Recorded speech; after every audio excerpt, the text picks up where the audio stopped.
Chapter 2: Sigmund Freud and Derrida. Such questions, which are really suggestions, put one in a dream-like state of mind. In its inner drift, one finds the motives of classical metaphysics re-establishing themselves, as if under an associative compulsion. For me, a reverie of this kind involuntarily calls up memories of Sigmund Freud's late works. I am here thinking about the text Moses and Monotheism, which was written by the psychologist on the threshold of death, and has remained in a constant bone of contention since the publication of the first version in 1937 and the revised book form in 1939, irksome to Jews, foolish to Europeans. As is well known, the first part, under the heading Moses, an Egyptian, shows Freud developing the monstrous notion that the man Moses, the liberator of his people, who gave them their religion and their laws, was in reality an Egyptian by culture and nationality. This is a massive claim in that book, and Derrida's understanding is incredibly interesting. In the second section, with the hovering title, If Moses Was an Egyptian, Freud develops the theory, carefully considered and bold at the time, that the distinguished Egyptian Moses must have been a follower of the solar monotheistic Aten religion, introduced by Akhenaten in the 14th century BC, who, after the reactions of the priests of Ammon, saw no possibility of propagating the unpopular new faith in his homeland and among his own people. Subsequently, he joined the captive Jewish people to lead them out of Egypt, with the intention of resuming the monotheistic experiment in a new location with other people. Thus, he taught the Jews the Egyptian custom of circumcision, the conventions of religious arrogance, and also the strictness towards oneself that a strictly monolatrous religion must demand of its followers, or rather, its test subjects. The ability to be strict towards oneself is the source of the mental transformations summarized by Freud in the formula progress in spiritualization.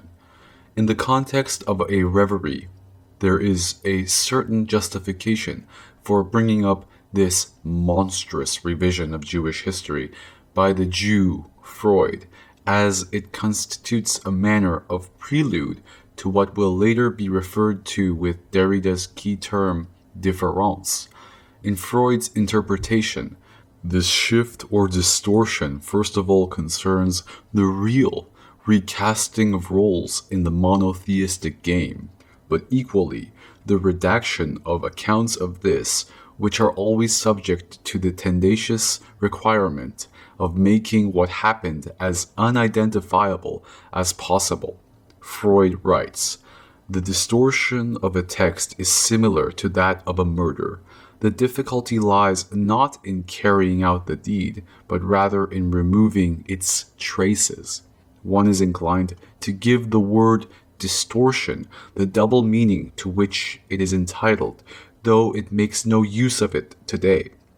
It should not only mean to change something in its appearance, but also to take it to a different place, to shift it elsewhere.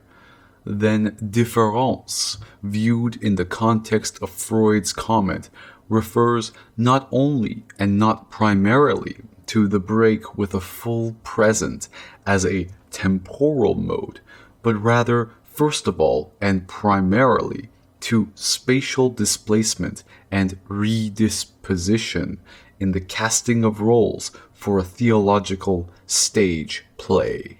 This reminds me of the term re-territorialization in Deleuze and Guattari.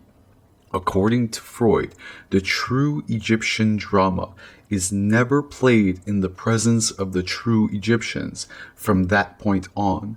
From the Mosaic intervention onwards, Egypt itself takes place, quote, place, in a different location, while the literal Egypt, from the perspective of the emigrants, is no more than a dead shell that serves exclusively to indicate the necessary starting point of the escape to their own otherness.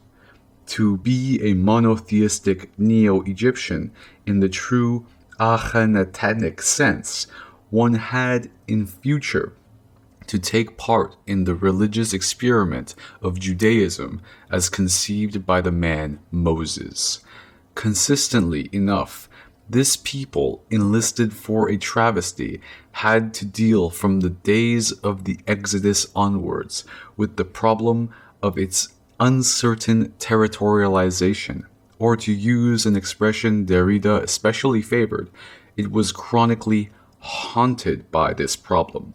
This original context of this hauntology, namely the science of haunting by unresolved matters from the past, hauntology, thus becomes obvious. One finds this ingenious play on words in Spectres of Marx, probably Derrida's most significant political study, with a double allusion to both ontology and Lacan's pun, hauntology. It can only consist in the obsessive traces of Jewish-Egyptian ambivalence. Their organs had to be sought in the fact that Moses wanted to lead the Jews out of the country, as Freud says, and through circumcision impose a custom that virtually made Egyptians of them. With his analysis of hauntings, Derrida formalizes the idea elaborated by Freud that one cannot be a Jew without, in a sense, embodying Egypt, or a ghost thereof. This late work by Freud is not only notable for its development of the concept of distortion, it is even more impressive through the inexorable consistency with which it deconstructs the myth of Exodus. Read in the context of Freud's speculation, the term Exodus now no longer refers to the succession of Judaism from foreign rule by the Egyptians, but to the realization of the most radical Egyptianism by Jewish means. From this point on, the history of ideas takes the form of a massive game of displacement in which motives from the Egyptian universalism are acted out by non-Egyptian protagonists. What might be especially conspicuous to a psychologist here is that, in his final study, Freud barely referred to the concept of the unconscious in its established definition any longer, as if it had been rendered superfluous by the introduction of distortion. One can view Moses and monotheism, to an extent, as the self-correction of psychoanalysis in the last minute. The message of Freud's late works would then be as such. Ultimately, it is not the unconscious that decides the fate of humans. What truly counts is the incognito that conceals the origin of the dominant ideas. Because distortion goes far beyond active concealment, it protects the Egyptian incognito in a way that is much more secure than the directionate of a conspiracy could ever achieve. Naturally, the figure of Moses had to be the first to be affected by the distortion. Once it had done its work, the leader of Judaism was himself no longer able to say with certainty whence he truly came. In such a situation, projects become more important than origins. Now, any consideration for descent takes back seat to the prospect of the promised land. If one pursues Freud's reflection on the cryptic fabrication of Jewish identity to their logical conclusion, the irreversible effect of the Exodus becomes palpable. the departure from Egypt, according to Freud, spawned the Mosaic Jews as a hetero-Egyptian people that could not, under any circumstances, have returned to a previous sense of their own, even if it had desired to. The trace of the other had imprinted itself indelibly within the innermost part of the own, no matter how it might be disguised and covered up by the new programs. The imprint was so deep that even the symbol for the most intimate aspect of the own had been taken from the strangers. If circumcision truly indicated chosenness, as Freud tirelessly claimed, this symbol was borrowed from those from whom the Jews as an emigrant people would in future seek to set themselves apart at all costs. So I'm just going to help you digest this. Here we have one of the most inspiring texts where Sloterdijk really makes clear what's happening here. When we talk about decolonization, we're talking about this deep sense of decolonization where, people in Europe, people who think they are the colonizers, they also have to do the work of decolonization. We talk about that. But what's amazing here is that the most original sense of the patriarchy doesn't even belong to the Jews.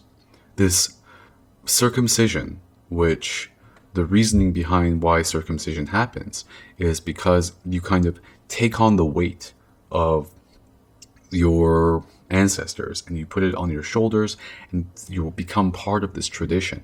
But then you realize that this tradition isn't even really yours, that this origin story isn't even yours.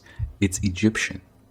And you are carrying out some other traditions, which is really amazing here.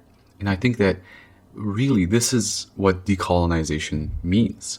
When you really do the work of decolonization, when you really find and dig deep into the concept of complicity, you realize that those origin stories don't hold up any water. This is a marvelous work.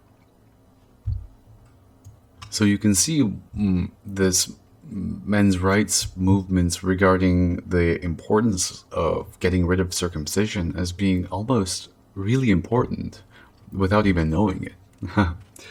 All right.